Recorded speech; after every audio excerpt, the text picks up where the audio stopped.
Like what if you just took half the defense budget? If you halved our defense budget, it would still be twice what China's is. Well, roughly twice, just half our budget. So, what could you do with that $525 billion?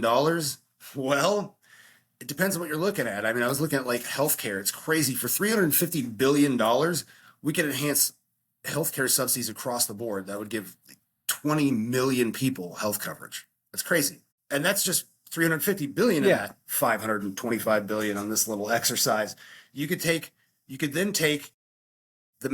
close the Medicaid coverage gap. That's like $100 billion. You could reduce drug costs. That's $75 billion. I mean, and that's just with that half that military budget. You could do all that, but we don't. And it's crazy. That's just healthcare. I mean, and we all know, everyone knows. I mean, even Marjorie Taylor Greene's made that kind of her cause du jour lately, is that our healthcare system sucks. We pay the most for prescriptions. We pay the most for the healthcare in general. And they want you to be like, it's ridiculous. Socialized medicine. I'm not saying you have to do socialized medicine, but I'm saying that, I mean, the system we have isn't taking care of people. Most Americans can't. And if they do have any sort of medical problem, they wind up going in debt. Medical debt's massive. Well, you look at it versus a person with insurance or a person without insurance, right? Like, I work for a company, I have insurance, and it's okay. It covers most of it. But then you go in and, like, if you go private scale, like if I was 1099 and having to shop around for health insurance, it's unaffordable, even on a 1099 basis. Like, I was getting quotes for $2,100 a month just to have health insurance, paying out of pocket. For what, dude? I don't plan on going to the doctor. Right. And if you do, then you start running these problems of like, ooh, I don't think we cover that. Or, ooh, they start looking for their loopholes to not cover things. Yeah. Pre-existing conditions. That's a whole other conversation. That would be a good one for another time, though, like to actually deep dive into how our healthcare system works, because it's terrible. It sucks. I mean, we've both used it. I mean, I've had a back surgery that wasn't cheap. No, it's one of those. Oh, actually, cool, I'll just take this bill and maybe. Oh, I was like, I'll just take this bill and hope I can pay it at some point. Yeah, and it's crazy because then you don't pay the bill, and then they send you to collections. It's not supposed to impact your credit report, but it does. It does. Like, oh, definitely. There's a caveat in there where eventually, like, it'll impact your credit, and it's just like, how do you get out of this continuous debt cycle loop with our current structure of government and their reckless spending? Like, you remember when I was going through all my shit with the work comp, and then AIG got their bailouts and all that? You remember all that? Yeah. Mm-hmm. Yeah.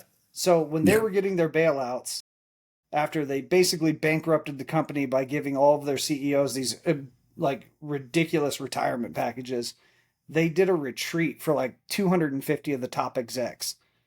And their food bill alone per day was like $1,200 a day per person. Of course. Is what $1,200 a day in food. That's what I spend on in groceries. Like, if I was feeding a family of 5, like, for us $1,200 a month in groceries, Jesus, like, what are we eating? Lobster for breakfast? I mean, Jesus, man. What are these people eating? How are they spending this? I like to put the and it was another government bailout. Yeah, it was another government bailout. It's more government funding being recklessly spent. I didn't even think about that one. I didn't even think about including that one when I was kind of thinking about what to talk about. Is the government bailouts, the corporate welfare. Now, they don't like citizen welfare, but they love corporate welfare.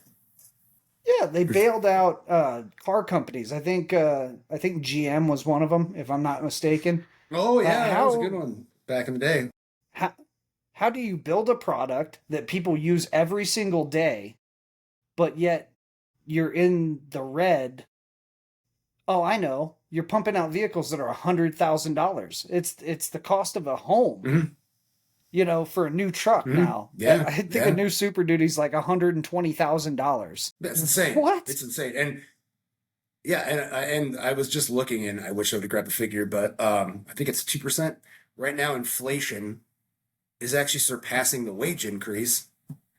It's by 2%. So the wages aren't keeping up with the inflation now. But I mean, that's not really too much to do with our taxes, but It's Yeah, just well, we another, have it's wars just to another fight. sign that the system is not. Yeah, we have wars to fight. And on to that, man. Yeah.